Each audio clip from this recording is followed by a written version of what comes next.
ক্ষমতার অপব্যবহার করে শত শত কোটি টাকা দুর্নীতি করেছেন উপদেষ্টা আসিফ মাহমুদ সজীব ভুঁইয়া, এমন অভিযোগে তাকে দায়িত্ব থেকেও অব্যাহতি দেওয়া হয়েছে। উপদেষ্টা আসিফ মাহমুদের বাড়িতে সেনাবাহিনীর ভয়াবহ অভিযানে উদ্ধার ৫,০০০ কোটি টাকা। আসিফ মাহমুদ কি ছিল, কি হয়েছে, এই সম্পদ কোথা থেকে আসছে? বাপ বেটা 420, বাপ বেটা দখলবাজ, বাপ বেটা চাঁদাবাজি। আসসালামু আলাইকুম সম্মানিত প্রিয় দর্শক, এবার কিন্তু অবশ্যই উপদেষ্টা আসিফ মাহমুদের সকল দুর্নীতির চাদর কিন্তু সরে গিয়েছে, বেরিয়ে এসেছে সব দুর্নীতির কোটি কোটি টাকা। হ্যাঁ দর্শক, যেটা দেখলে কিন্তু আপনারা রীতিমতো একেবারে চমকে উঠবেন, কারণ আসিফ মাহমুদ উপদেষ্টা পদে বসার পর থেকেই যে পরিমাণ দুর্নীতি এবং অর্থ লুটপাট করেছেন দর্শক, এটা কিন্তু একেবারে অকল্পনীয়। এমনকি সুইজারল্যান্ডে গিয়ে কিন্তু সুইস ব্যাংকে অ্যাকাউন্টও করেছেন এই আসিফ মাহমুদ। এক কথা বলা যেতে পারে এই অন্তর্বর্তীকালীন সরকারের সকল উপদেষ্টাদের মধ্যে সবচাইতে বিতর্কিত এবং সমালোচিত উপদেষ্টা হচ্ছে এই আসিফ মাহমুদ, যার ফলে এবার কিন্তু এক এক করে কিন্তু তার সকল দুর্নীতির গোমর কিন্তু ফাঁস হচ্ছে, যেগুলো কিন্তু দর্শক আপনারা ভিডিও শুরুতেই কিছু অংশ বিশেষে দেখতে পেয়েছেন। এবার দেখবেন বিস্তারিত, তবে তার জন্য আপনাকে ধৈর্য ধরে সম্পূর্ণ ভিডিওটি কন্টিনিউ করতে হবে, তবেই কিন্তু আজকের নিউজটির বিস্তারিত আপনি ভালো করে বুঝতে পারবেন। তাহলে চলুন সম্মানিত প্রিয় দর্শক, আপনার মূল্যবান সময়টুকু আমরা নষ্ট করতে চাই না, শুরুতে এক এক করে পর্যায়ক্রমে বিষয়ে গুরুত্বপূর্ণ আলোচনাগুলি আপনাদেরকে দেখিয়ে নিয়ে আসি। দুর্নীতির রামরাজ্য, আসিফ মাহমুদ সজীব ভুঁইয়া চক্রের কাহিনী। প্রিয় দর্শক, ভিডিওটি স্কিপ না করে পুরোপুরি দেখার জন্য অনুরোধ রইল। শত কোটি টাকার ধান্দা, নতুন এক দুর্নীতির চক্রের ভয়াবহ তথ্য ফাঁস হয়েছে। ক্রীড়া বিষয়ক উপদেষ্টা আসিফ মাহমুদ সজীব ভুঁইয়া জড়িত দুর্নীতির গভীর জালে।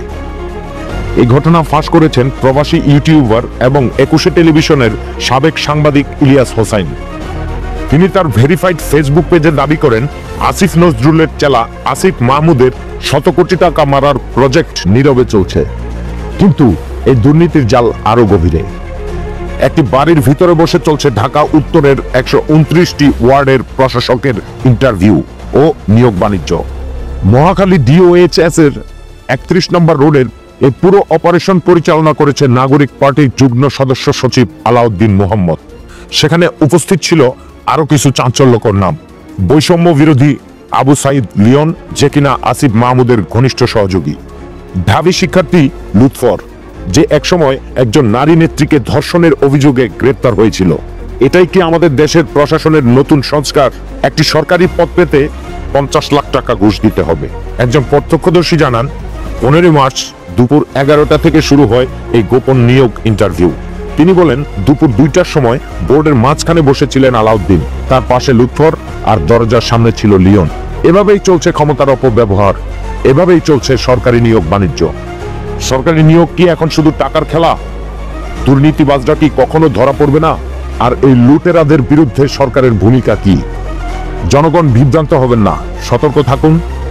এই দুর্নীতির বিষয়ে মিথ্যা প্রচার চালিয়ে সত্যকে ধামাচাপা দেওয়ার চেষ্টা চলছে। মিথ্যা প্রচারণায় বিভ্রান্ত হবেন না, দুর্নীতির বিরুদ্ধে সোচ্চার হন, সত্য জানুন, অন্যদের জানান, দুর্নীতিবাজদের মুখোশ খুলে ফেলুন। আমরা চাই সত্য ও স্বচ্ছ তদন্ত, আমরা চাই এই দুর্নীতিবাজদের কঠোর শাস্তি। আসিফ মাহমুদ কি ছিল, কি হয়েছে, এই সম্পদ কোথা থেকে আসছে? বাপ বেটা 420, বাপ বেটা দখলবাজ, বাপ বেটা চাঁদাবাজি। বাপ মনে করে ওই অঞ্চলে সে রাজা, আর আসিফ মাহমুদ মনে করে যে বাংলাদেশের সে রাজা। এই আসিফ মাহমুদের মধ্যে যদি বিন্দু মাত্র মনুষ্যত্ব থাকতো, তার পদত্যাগ করা উচিত ছিল। সেকেন্ড হচ্ছে, তার বাবাকে নিয়ে যখন পেপার পত্রিকায় লেখা হচ্ছিল, সেই দিন তার পদত্যাগ করার কথা ছিল। আসিফ মাহমুদের পদত্যাগ চাচ্ছে। আবার আসিফ মাহমুদ বলতেছে যে আমি দক্ষিণ সিটি কর্পোরেশনের জনতার মেয়রকে বসতে দেয় নাই, এই জন্য তার বিরুদ্ধে ষড়যন্ত্র হচ্ছে তারই চ্যানেল দিয়ে। আমি স্পষ্টভাবে বলতে চাই আপনাকে, মানুষ হলে তার মধ্যে নীতি, নৈতিকতা, মূল্যবোধ, সততা, কমিটমেন্ট রক্ষা, আমানত রক্ষাকারী হতে হবে। মুসলমান হলে ইমানদার হতে হবে, অন্য ধর্মের হলে ধার্মিক হতে হবে। এই কয়টা গুণাবলী যদি থাকে, তিনি জনসেবা করতে পারে, কল্যাণমূলক কাজ করতে পারে, রাজনীতি করতে পারে। কিন্তু আমরা যে আসিফ মাহমুদকে দেখেছিলাম, আমি যখন ওর আন্দোলন সংগ্রামে দেখেছিলাম, তখন দেখেছিলাম যে একটা ইনোসেন্স ছেলে, মনে হচ্ছে যে হাই স্কুলে পড়ে, ভাজা মাছ উল্টাই খাইতে পারে না, খুব সহজ সরল। কিন্তু এর মধ্যে যে এত লোভ, ওর মধ্যে যদি বিন্দু মাত্র মনুষ্যত্ব থাকতো, এই আসিফ মাহমুদের মধ্যে যদি বিন্দু মাত্র মনুষ্যত্ব থাকতো, যেদিন তার এপিএসকে 311 কোটি টাকার পেপার পত্রিকায় প্রমাণ সহ লেখালেখি হচ্ছে, সেই দিন তার পদত্যাগ করা উচিত ছিল। সেকেন্ড হচ্ছে, তার বাবাকে নিয়ে যখন পেপার পত্রিকায় লেখা হচ্ছিল, সেই দিন কিন্তু এই ইশরাকের কোনো বিষয় ছিল না, সেই দিন তার পদত্যাগ করার কথা ছিল। এরপরও নির্লজ্জভাবে পদত্যাগ করেনি।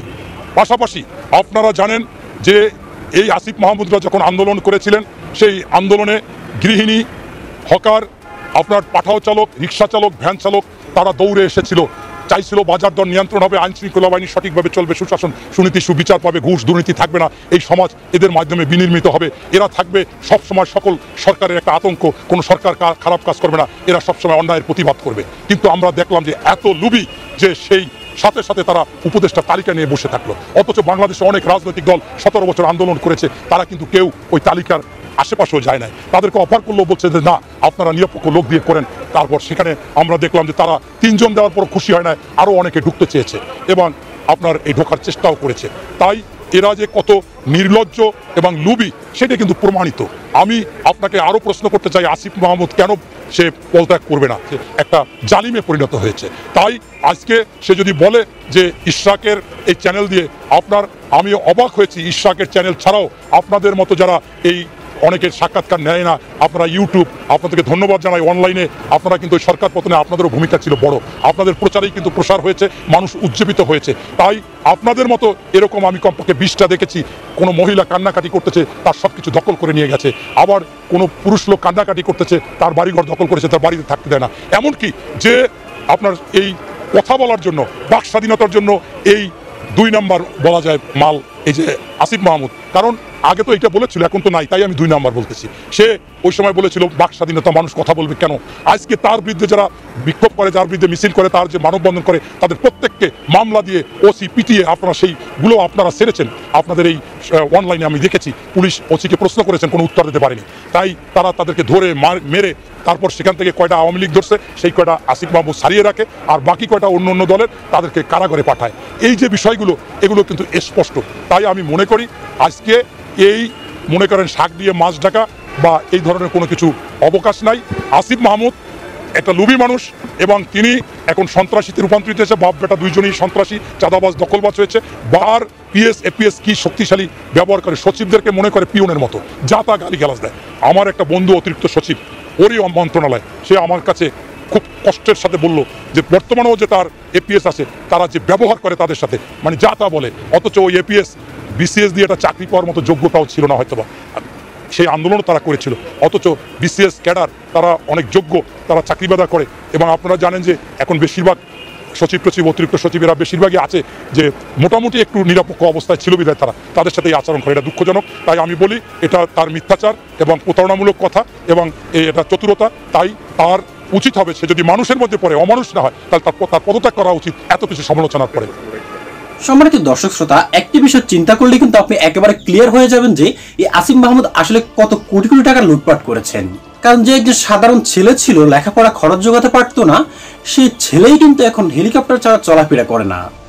এমনকি রোলেক্স ঘড়ি থেকে শুরু করে কি কি না করছেন সোয়াব, এই সোয়াবের কারণে কিন্তু এবার সে হাতে নাতে একেবারে ধরা খাচ্ছেন। এমনকি অনেকেই কিন্তু এখন ধারণা করছেন সে উপদেষ্টা পদ থেকে সরে যাওয়ার পর কিন্তু সে কিন্তু আর দেশেও থাকতে পারে না, জনগণের তোপের মুখে।